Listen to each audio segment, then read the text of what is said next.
Assalamu alaikum, I'm Sadiqa Shabazz, and welcome to the feminine side of the culture of Islam, the nation of Islam. So in today's video, I'm going to go over a couple of head coverings that we can wear as MGT and GCC, Muslim Girl in Training and General Civilization class. I have been on this head covering journey since I was a little girl, and I actually genuinely love wearing my head covering. Yeah, I think it's pretty. I think the head covering is it's attractive, I think, especially if you're getting like the different colors and the different prints, right? The little head coverings, the drape scarves. It adds another element to the feminine beauty of the Asiatic Black woman, I personally think. And it's very distinguishable, right?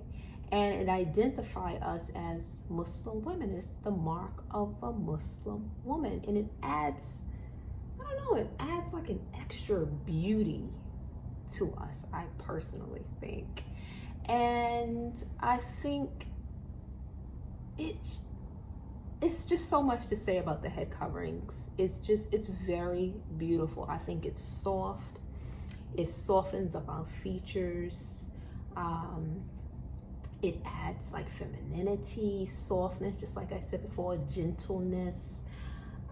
Let's get into the video. Okay, so right now what I have on is a draped scarf. I have some print here in the back. And I want to try this head covering in maybe a casual way that I can wear, or sisters can wear to work. Because I have been, sisters have emailed me and they was trying to figure out head coverings that were attractive, but they want to look like an MGT. Like, our identity is very, very important. We're not trying to adopt different cultures and different headdresses from different cultures, right? We want to maintain our identity, our self-respect, because we respect everybody, yet we respect ourselves as well.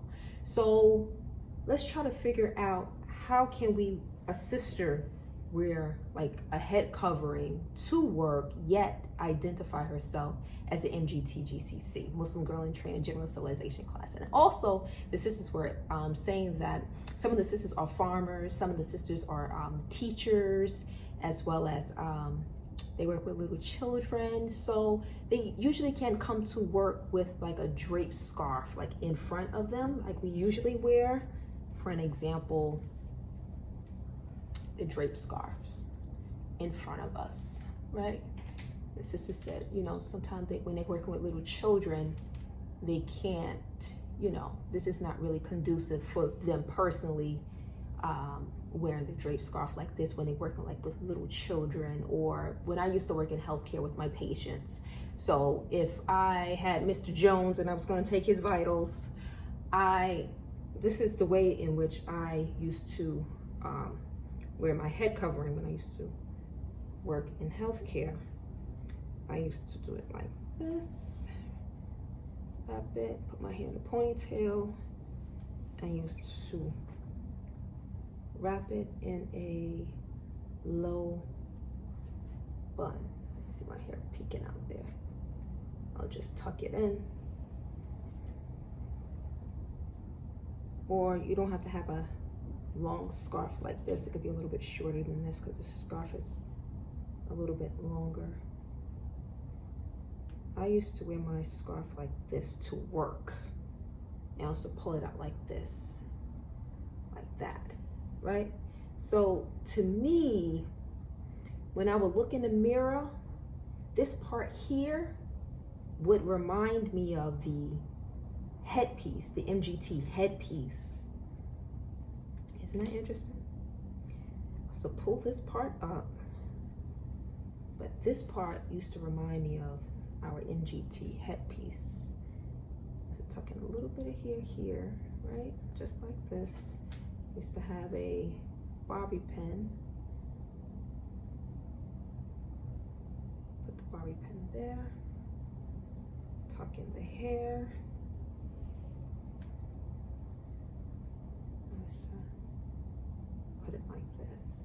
Now this is the way that I used to work with my patients, like this. So this, just like I said before, this part reminds me of the MGT headpiece, right? This part here. And I used to put this part here in a bun, just like I have here, so I can work with my patients. I know that I said it before, I just want to reiterate.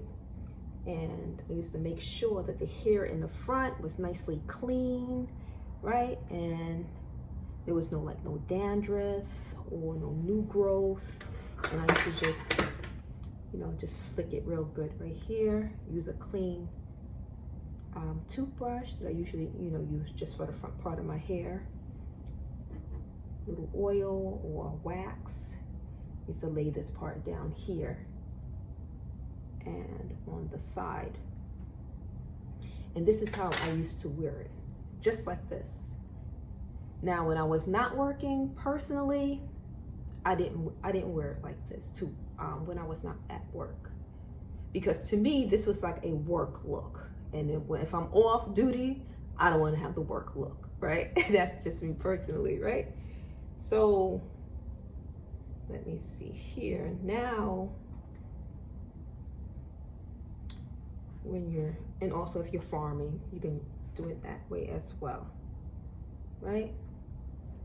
So now, what is the next head covering? Next head covering is a tam. Sisters, we can wear Tams in the Nation of Islam, which is a beautiful thing. Okay, so Tams are, it's a beautiful accessory because it changes the whole look of your garment, and it's just very attractive, and I just love wearing Tams. I have a leather tam, I have a linen tam, I have a tweed tam, so many Tams, because it just really changes up the look and it's very feminine. And there's really some tricky points about Tams as well. It's all about the dip. Yes, ma'am, the dip. Let me explain to you what the dip is in a few minutes. Now, most sisters will say, sis, the Tams, sister said this to me before, she was very honest. She was like, sis, the sisters look beautiful in the Tams, but I don't look beautiful in the tam. Because every time I put on the tam, this is the sister said, every time I put on the tam, she said that it makes her look like it's a chef's hat. I was like, oh, sister, it's all about the dip. She said, really, the dip? I was like, yeah, it's all about the dip, sis. And also it's about the pattern too. If you're using a baker's chef hat pattern, it's going to look like a chef hat, no matter what, because that is the blueprint. Okay. So what you want to do is use a tam pattern to create your Tams, because as you know, when I was in the Vanguard class, once a Vanguard, always a Vanguard. When I was in the MGT-GCC Vanguard class, right, your tam, now I don't wear the drape scarf and the tam together. That's a no-no. So with the tam is not a hat. The tam is actually